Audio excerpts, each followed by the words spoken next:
Bonjour à tous, c'est Pascal pour la vie d'ici et je vous emmène aujourd'hui dans le monde magnifique de Sarah H et de Dany de la Pérouse. Alors les dames d'abord. Les dames d'abord. Alors, mon nom c'est Sarah H, mon nom d'artiste. Oui. J'ai 53 ans, je ne sais pas si je dois dire. Mais... On a le droit, si on ose le dire, on le dit. Alors voilà, et je suis sculptrice depuis un sacré bout de temps et je travaille avec mon mari, on est à Mato, on a l'atelier à Mato. Voilà. Et votre parcours professionnel? Alors, quand on s'est rencontrés avec Dany, on s'est rencontrés très jeunes.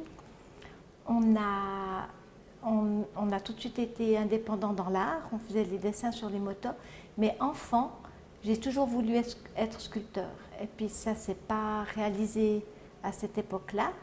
Donc je peignais, dessinais beaucoup. Puis Dany, il peignait sur les motos, il faisait des dessins. Donc quand on s'est rencontrés, on s'est mis ensemble et on a directement eu un atelier de peinture artistique sur moto. Et à l'âge de 29 ans, ça faisait plusieurs mois que je rêvais tellement de faire de la sculpture que j'en ai parlé à Dany. J'en rêvais même la nuit.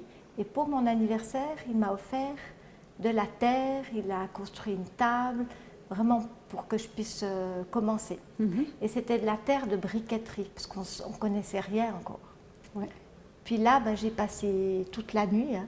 Voilà, pour son anniversaire, ça n'a pas été ma fête, on va dire ça comme ça, parce que elle est venue se coucher très très tôt le matin. Puis c'est de là qu'est née la première sculpture. Ouais, la première œuvre. C'était une jeune femme à genoux, à peu près cette grandeur, avec une longue tresse dans le dos. Oui. Et en fait, le soir, ma maman était passée, puis elle avait vu en fait la sculpture. Et puis, comme on a été au lit à je ne sais pas quelle heure du matin, le lendemain matin, elle est venue dire bonjour. Et elle a vu à travers la vitre une sculpture, mais couchée. Et en fait, elle est montée, puis elle me dit « Ah, tu l'as fait coucher ?» Puis moi, je me suis levée d'un saut, puis j'ai couru. En bas, on avait l'atelier en bas. Et en fait, elle s'était cassée, elle était tombée. Voilà. Puis c'est là qu'a commencé toutes les aventures, mettre des armatures. Oui. Après, ça ne tenait pas, c'était pas la bonne terre et tout. Puis on a appris gentiment. D'accord. Voilà, on va dire que c'est depuis là qu'elle a eu besoin de moi. Oui. Oui, avant, il avait besoin de moi pour la moto. Voilà, parce que quand on peignait sur les motos, on n'a pas arrêté ça tout de suite, mais c'est vrai que la peinture artistique sur moto, je faisais beaucoup d'aérographes. Et puis après, tous les petits détails que je devais soit découper au cutter, soit camoufler avec des scotch différents, c'est sûr que si on peut les faire d'un seul trait au pinceau, c'est quand même beaucoup plus rapide. Et puis comme elle est très douée dans tout ce qui est au pinceau, c'est vrai que là, elle a pu... J'avais pas mal besoin d'elle pour ça. Donc après, c'était Puis on a pu faire des choses différentes. Ouais. Ouais. Puis après, alors lui, il m'a beaucoup aidé sur... en fait, sur chaque œuvre, il y a la partie création qui est à l'artiste en question. Comme mes sculptures, ça sera vraiment la partie création, c'est moi qui le crée en terre. Et ensuite, il y a tout plein d'étapes pour arriver au final. Oui. Et là, Dany participe un grand bout. Oui, c'est plus sa spécialité. Ouais. Pour les coques et tout ça, l'assemblage. Voilà. C'est vrai que j'ai un père carrossier et j'ai commencé en fait, en sortant de l'école, j'ai commencé à travailler avec mon père. Et puis là, j'ai appris tout ce travail de fil de verre, de faire des moulages que j'applique maintenant sur les sculptures. Et si on parle de votre nom de famille un petit peu, de la Pérouse, Sarah H, comment ça s'est passé? Alors c'est vraiment les noms d'artistes. Oui. Donc je dis d'abord lequel. Mais chacun dit le sien. Ce qui s'est passé, c'est qu'au début, elle exposait sous le nom de Sarah, et puis c'est vrai que Sarah, ça fait très court. Voilà. En fait, son nom, c'est Sarah avec le H, donc en séparant simplement le début du nom avec la fin, ça faisait comme un nom et un nom de famille qui était tout à fait bien pour un nom d'artiste. Et puis surtout, comme je voulais mettre que le prénom, ben c'est quand même que mon prénom. Mais oui. Il y a juste l'âge qui est plus loin. Ouais. Et Dani? puis Dani. Là, la première tétrapoïa que j'ai fait, je l'ai signée Albert Daniel de la Pérouse, ou Daniel Albert de la Pérouse. Son deuxième prénom, c'est Albert. Mon grand-père s'appelait Albert, donc ça fait tout de suite bien pour exposer à Hackstad ou à Charmey. Puis c'était sorti d'une blague, Daniel Albert de la Pérouse. Puis le galeriste, il nous connaissait bien et il a trouvé génial. Puis en fait, c'est parti comme ça.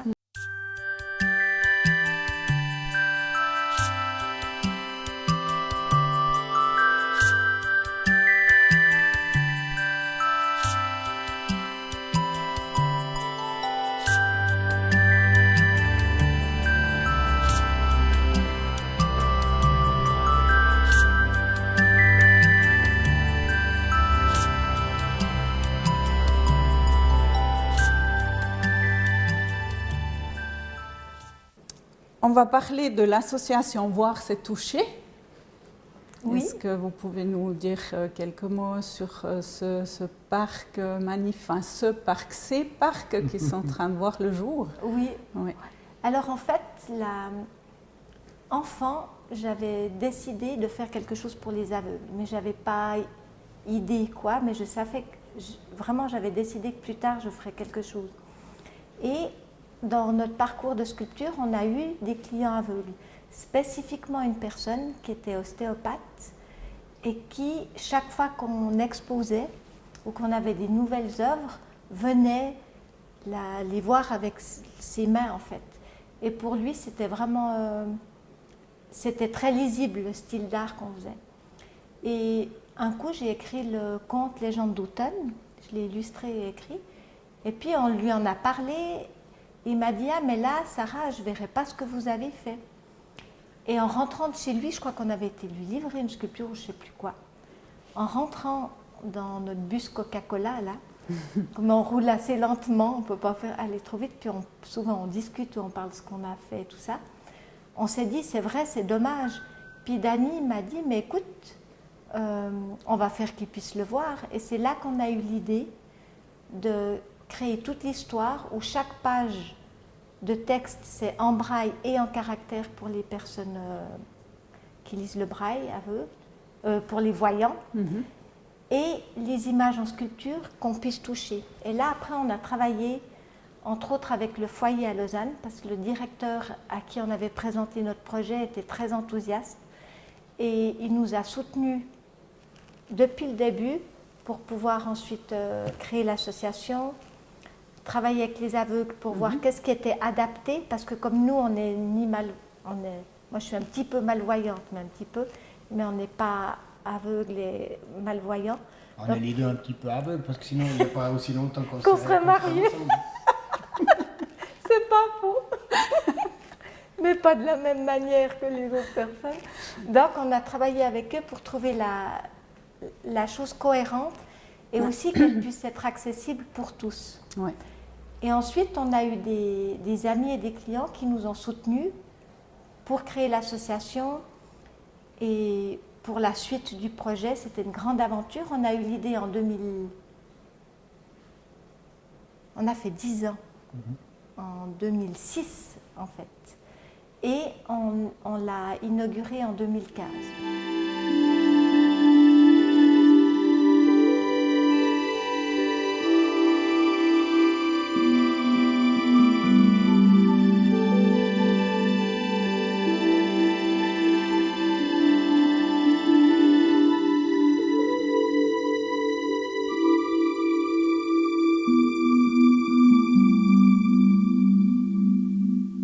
Chaque parc, il est financé par des dons, soit des institutions, des privés.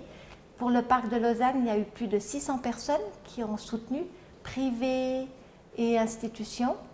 Et ensuite, il est offert à la ville. Et ça fait partie du patrimoine de la ville. Donc, c'est vraiment accessible à tous. Et effectivement, ce que vous avez dit, c'est qu'il est fait de façon à ce qu'on puisse aller toucher en étant en chaise roulante. Bien que ça ne soit pas spécifique pour les aveugles, c'est vraiment pour tout le monde. C'est accessible à tous en fait. Il y a énormément de courses d'école qui vont. Ouais. On était l'autre jour, parce que bien sûr, comme on n'habite pas très loin, on va faire des petites visites de temps en temps. Regarde ici, tout est en ordre. Et là, les jardiniers nous disent toujours que c'est incroyable de voir le nombre de gens qui viennent de la Suisse allemande, de partout. Donc c'est connu, c'est pas nous qui faisons forcément de la publicité, mais ça se fait petit à petit.